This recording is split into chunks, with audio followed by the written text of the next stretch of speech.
আমরা আজকে পরিচ্ছন্ন বাঁশখালী গড়ার লক্ষ্যে আমি বাঁশখালীবাসীর সেবক হয়ে জনপ্রতিনিধি হয়ে আজকে বাঁশখালীর দক্ষিণ বাঁশখালী চাম্বল বাজার আমাদের মসজিদ গলি সহ পরিচ্ছন্ন কাজ আল্লাহর রহমতে আমরা শুরু করে দিয়েছি।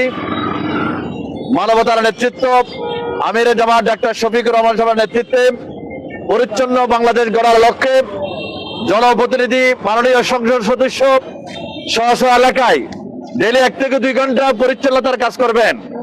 তার শ্রমিক এলাকাবাসী সংগঠনের দায়িত্বশীল কর্মী সর্বস্তরে বাঁশখালীবাসীকে নিয়ে আত্মহারত শত্রুল ইমান, পরিচ্ছন্নতা ইমানের অর্ধেক, ইমানের গুরুত্বপূর্ণ অংশ। এজন্য আমাদেরকে বাহ্যিকভাবে পরিচ্ছন্ন হতে হবে, অভ্যন্তরীণ ভাবে আমাদের পরিচ্ছন্ন হতে হবে।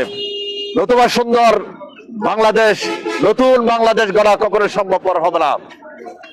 পবিত্র রমজানুল মুবারকে আমরা পরিচ্ছন্ন অভিযানে সরাসরি অংশগ্রহণ করে মেসেজ দিচ্ছি, সকলে বাড়ির আঙ্গিনা পরিষ্কার পরিচ্ছন্ন রাখবো, চলাচলের পথ পরিচ্ছন্ন রাখবো, যাতে করে আমাদের দুরারোগ্য ব্যাধিতে, সংক্রামক ব্যাধিতে আক্রান্ত হয়ে না পড়ে এবং পরিবেশ দূষিত না হয়, বিভিন্ন ধরনের সমস্যার জড়িত না হয়। পরিচ্ছন্ন বাঁশখালী গড়ার লক্ষ্যে আপনাদের সাহায্য চাই। যে যে দলের, যে মতের, যে ধর্মের, যে বর্ণের হোক না কেন, পরিচ্ছন্নতা সকলের প্রয়োজন। আমাদের প্রিয় জনপদকে আমরা পরিচ্ছন্ন রাখবো ইনশাআল্লাহ।